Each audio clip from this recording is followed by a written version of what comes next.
The princess had arrived at the festival. All around, there was colorful decoration. Flower garlands adorned every place, and colorful paper flags fluttered in the air here and there. The entire scene looked wonderful, vibrant, and enchanting. The flags swayed gently with the light breeze, as if the whole atmosphere was breathing in joy. There was hustle and bustle everywhere. Many people were selling different items. Some were selling toys, some colorful clothes, some sparkling jewelry, and some were spreading the aroma of various delicacies.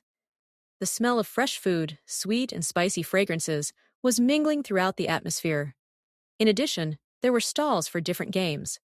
A magician was attracting people's attention with his magic. Someone was performing a play. Someone was dancing to sweet music. Every corner was filled with some kind of excitement. Everyone was enjoying the festival. There was an atmosphere of laughter, joy, and enthusiasm all around.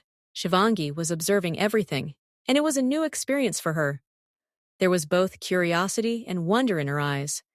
She would go to each shop, carefully examining everything, as if she wanted to capture this new world in her eyes. Whatever she liked, she bought as gifts for everyone who had come with her. She bought many things. During this time, Neela bought her a beautiful dupatta. Seeing the dupatta, the princess's eyes sparkled, and she smiled with joy. At that moment, an innocent happiness reflected on her face, a new taste sensation. Then, one of them took her to a food stall. There were heaps of various dishes displayed. Many of these Shivangi had seen for the first time. Colorful dishes, a variety of sweet and savory flavors, and steaming hot fresh food. Everything was incredibly attractive. She bought something to eat from there. As soon as she took her first bite, her eyes sparkled with joy. "This is absolutely delicious." Her voice reflected both surprise and delight. Shivangi loved this food very much. Then she tasted more different dishes. Everything was incredibly tasty.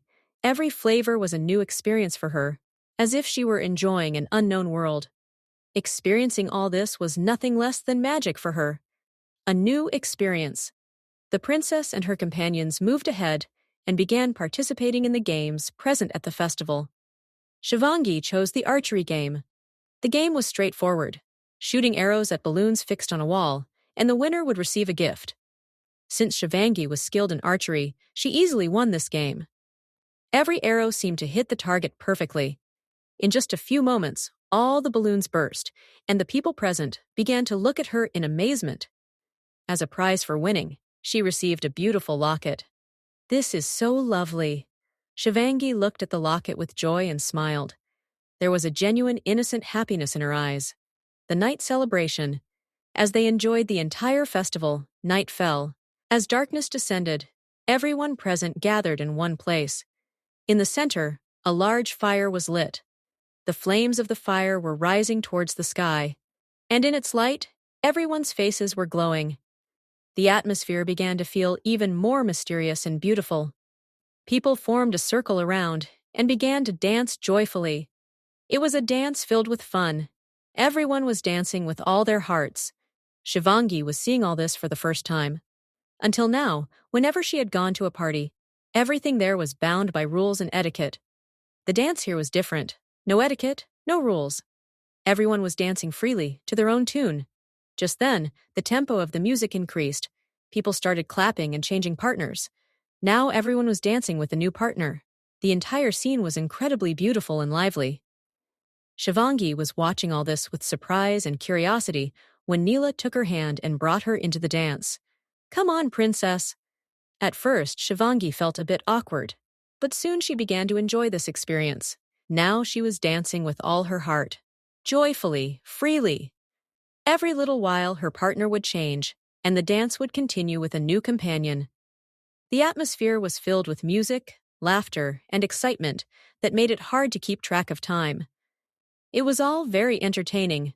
Shivangi was having a lot of fun. After dancing for a long time, Shivangi got tired. Her breaths were slightly quickened, and there was a faint smile on her face. So she gently stepped out of the dance and sat on a bench, watching the others dance.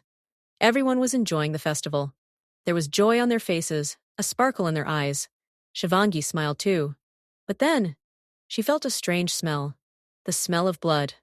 Her smile vanished instantly. At first, she thought it was just her imagination. But after a little while, she felt that same smell again. Now she became alert. Her mind was signaling loudly that something was wrong. She looked around. Amidst the festival's lights, she felt a strange silence somewhere. And then, in a dark corner, she saw a shadow of someone. Her heart began to race. Who could it be? She cautiously moved towards it. With every step, the tension was increasing. As she reached the dark corner, her heart stopped for a moment. The sight before her was horrifying. A group of goons was mercilessly beating a boy of 17 or 18 years. The boy was already injured. Blood was continuously flowing from his stomach, as if someone had stabbed him with a dagger. His condition was extremely bad, and he was groaning in pain. A turmoil erupted in Shivangi's heart. Now she didn't know what to do. The sudden attack. Shivangi was stunned to see this.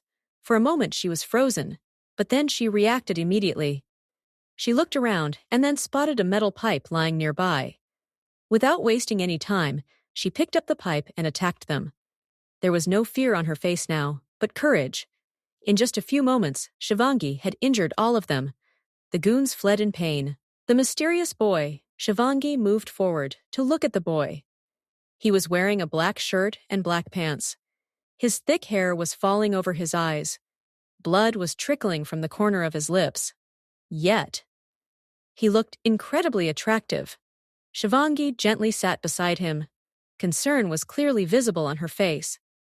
She asked softly, "Are you okay?" The boy slowly opened his eyes. His deep green eyes held Shivangi for a moment. She got lost in his eyes, but she quickly composed herself and asked again, "Are you okay?" The boy just nodded slightly. Concern for the wounds. Now Shivangi's attention went to his wounds.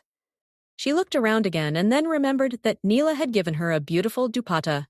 Quickly, she took out the dupatta and tied it around the boy's wounds to stop the bleeding. Then she helped him sit on a bench.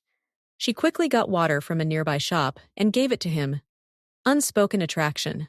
After a while, when the boy started feeling a little better, Shivangi said, "Come on, I'll take you to the doctor." The boy looked at Shivangi. He was already lost in thought. How did an 11 or 12-year-old girl defeat such big goons all alone? But when his gaze fell on Shivangi's blue eyes, he just stared at her for a moment. In that moment, time seemed to stand still. But in the next moment, he shook off his thoughts and said, "Don't worry, my bodyguards will be here shortly. The stranger's guardians." Shivangi was about to say something in response to him when 3 people arrived there. They were dressed in black and immediately saluted the boy upon arrival. It was clear from their presence that they were not ordinary people. Then they began to help him leave. Shivangi was a bit startled at first, but then she remembered what the boy had said. "My bodyguards will come." Now everything was clear. Shivangi just glanced at the boy and then quietly began to leave. There was a strange light sadness in her steps, which she herself couldn't understand. An unfinished promise.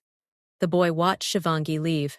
He silently told himself, "You have saved our lives, and we will repay this favor very soon. Thank you, little girl." But his wounds were deep. The bleeding was increasing. Slowly, darkness began to cloud his vision. For the last time, he remembered those blue eyes, the silver-like hair, and that innocent face. And then he fainted. Who was this mysterious boy? Was he just an ordinary person? Or was there a deeper conspiracy behind this? Why were Shivangi's blue eyes and white hair so important to him? Did they share some past? Would Shivangi and this stranger meet again? Or was this encounter just the first hint of an unknown secret? To find out, stay tuned for the next part.